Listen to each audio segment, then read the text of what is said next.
The House of Representatives moves toward a historic impeachment vote on President Trump. Is the outcome obvious, or do surprises await? And a moment of agreement, replacing NAFTA with the USMCA. We have a roundtable of representatives to talk about it all. Today is Sunday, December 15th, 2019, and this is Flashpoint. Hi, welcome to Flashpoint. And is there any other way to describe an impeachment vote than a flashpoint? That's what we have ahead of us this week, as the full House will vote on the articles of impeachment approved by the Judiciary Committee Friday morning. Oddly enough, there seems to be very little suspense ahead of us, unless something truly bizarre occurs. We watched hours and hours of passionate, occasionally angry debate, but you had the feeling there were no minds open to change. Actually, we did get one change yesterday as New Jersey Democrat Jeff Van Drew told aides of his plan to switch to the Republican Party as he has stood against the issue of impeachment. But even so, it would seem the Democratic majority in the House will impeach the president, and then the Republican majority in the Senate, in a trial that could be short and sweet or lengthy and vigorous, will vote to keep the president in office. That is not to say there aren't quite a few subplots worth watching. And to help me dig into those this morning, I'm very happy to have with me 4 members of the Michigan congressional delegation to hash it out. The Democrats, Debbie Dingell, Brenda Lawrence, and Andy Levin, and the Republican, Paul Mitchell, in a breakdown that is rather representative of the Southeast Michigan voices in Congress. Impeachment with 4 of those who will cast votes on the fate of Donald J. Trump today on Flashpoint.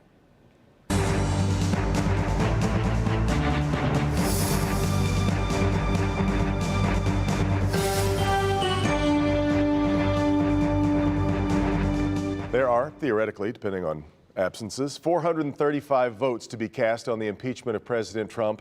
4 of those votes are at my table this morning. With me are Democratic Congressman from Michigan's 9th Congressional District, Andy Levin, a Democrat from Michigan's 14th District, Brenda Lawrence, Democrat from the 12th District, Debbie Dingell, and holding down the Republican side from the 10th District, Paul Mitchell. I've already seen on Twitter I've got 3 against 1. Paul, you feel you're up to it? But I'm okay in the weight class. It's okay. Well, it is representative of the way that the breakdown works in Southeast Michigan. Congressman Dingell, I'd like to start with you, of course. Of course. Because last night we had the president, after your appearance on cable news, the president saying, tweeting out, "The last time I spoke to Debbie Dingell was her call thanking me for granting top memorial and funeral service honors for her then just departed husband, longtime Congressman John Dingell. Now I watch her ripping me as part of the Democrats' impeachment hoax. Really pathetic!" Exclamation point. Well, I was sort of speechless last night. Today, I wasn't ripping him. I was trying to be thoughtful about what I think is a very sad time in our nation's history and a very difficult vote for all of us. It's not a celebratory time in our country. And as I said back to him, I have been very clear from the day he was elected. I will work with him on anything that will help the working men and women of my district in this state. And have worked with him. I said to people kept saying Democrats weren't going to work to try to find a common ground on what I call NAFTA 2.0. We're all waiting to read the written report. Right. But we did. I'll work with you on issues. But my job is to also protect our Constitution, our democracy. And it's a difficult time, but when I cast that vote next week, that's what I took my oath of office to do. You decided what that vote will be now? I'm going to do one more reading tonight. I am greatly disturbed by what I've seen. But I don't do this lightly in any way, shape, or form. So I'm going to read that intelligence report and read those judiciary reports one more time so I know I've dotted every I and crossed every T. Staying with the flow of news on this, Congresswoman, you caused quite a stir about a week and a half ago by suggesting that it might be better to censure the president rather than impeach the president. What are you planning now to do with your vote? I have been consistent. I want to impeach the president because I feel the behavior is warranted. What I said is that it would be a dereliction of duty for the Republicans to just absolve this president of all the actions. I sit on government oversight as well. So I've been looking into action after action, the emoluments, the issuing of top clearance security to his family, people like Giuliani being intervened into our national security policies without any government accountability. And so you add on top of this the egregious But as act. Republicans have pointed out, by the way, none of the things you just mentioned are part of the articles of impeachment. However, for me, I have been looking at these things from day one. And so for me, when the first time that we issued the request for articles of impeachment, I signed on. What I feel so sad about and what is really bothering me is this deliberate attempt from the Senate to just absolve and to turn their head and not see anything. We cannot let history reflect that this type of behavior by any president, Democrat, Republican, is acceptable. And I said, at minimum, would they consider a censorship? Because now they're saying they're just going to vote and say nothing's wrong. I happen to have a Republican handy. If censuring the president was the direction this was going, is that something you would support? Let's take a step back a second, Devin. I think we have to. Democrats, many of them, not all of them, have been on the path of saying we need to impeach the president and we'll find a reason. In fact, Brenda, you supported Green's resolution to impeach the president in January 2018. Yes. We'll find a reason. I mean, it's like, we'll find a reason, we'll convict him later. The reality is, impeachment is, in my opinion, a safety valve. When someone does, in this case the president, something that is so immoral and illegal as to threaten the basis of a republic. Not because we don't like their rhetoric, their politics, their policy. That's not what it's for. If it was, we'd have impeached a number of other presidents before. I'll offer LBJ as a perfect example, not the best human being. They didn't try to impeach him and go through a list of people. And I don't want to do equivalencies here today, but we need to recognize that impeachment is a very serious act that warrants a decision of, is that a threat to our republic and why? But some people have been talking about this shortly after he was inaugurated, putting in resolutions to impeach him just because they don't like the guy. We weaponize this, is going to be out of control. To the specific weapon, though, that we're talking about right now and his dealings with Ukraine, if this was an option to censure the president for the way that he behaved vis-a-vis the military aid being withheld over a personal political favor, would you be in favor of censuring the president? There's one line of that transcript that refers to Biden and Burisma. One line, actually Biden, not Burisma, actually. One line in that telephone call. I always bristle. People keep wanting to call it a transcript. It's actually a summary of a conversation. They call it a transcript, but you're right. It is derived from a series of people's notes of all the people that list the phone call. There's one line. I don't think any reference should have been made whatsoever.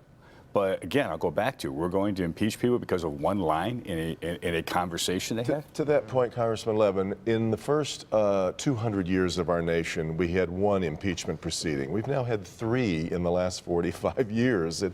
To address the Congressman's point about whether or not this is becoming a political weapon, a cudgel. You know, I'm willing to adopt Congressman Mitchell's idea about what should constitute an impeachable offense completely. I thought that was very well stated, and I think Donald Trump has absolutely crossed that line. I'm not, I can't think about weaponizing impeachment. I took an oath of office to uphold the Constitution, and Donald Trump has clearly crossed the line, violating his oath of office. He has put pressure on, extorted even a vulnerable ally to investigate a political rival, holding up $391 million of aid passed completely on a bipartisan basis by the Congress, withholding a meeting. I think it's important to think about the substance of this. I happen to represent the center of the Ukrainian American community in Warren and Sterling Heights and so forth. Think of this from their perspective. Their homeland matters a lot to them. I talk to them about Ukraine. Imagine what it feels like if we are siding with Russia. That's nothing to do with traditional. You've heard time and again, though, people outside. pointing out that the president of Ukraine says there was no quid pro quo to him, so why shouldn't we take his word at it? Because he's the vulnerable victim of the president's extortion. Even the president's own $1 million donating ambassador to the EU said there was a quid pro quo. The president's acting chief of staff said there was a quid pro quo until he walked it back. There's no question about it. Let's talk about quid pro quo. We started with quid pro quo, and the Democrat Congressional Committee decided to focus groups on that because they couldn't figure out what words to use. Then they went to bribery. See if that would sell with the American people. That wasn't working so well, and so now we're going to use abuse of office. So figure out first what term you'd like to use. Second of which is Sondland's comments about the, quote, quid pro quo, whatever you call it, came in a revised testimony after somehow he magically remembered. Although in his original testimony, he said 132 times that he could remember. It's a miracle, just a miracle. Paul, I was in the room. Let me finish, I'll let you finish. Go ahead. Second of which is Yermak, the president of Ukraine's aide, said that in fact the conversation Sondland said about holding back the aid and all that never happened. Never happened, and they were in a group, so how could it happen? To be extorted, you have to actually know someone's putting the pressure on you. So where did this happen? Other than presuming, and you can't impeach a president on presumption.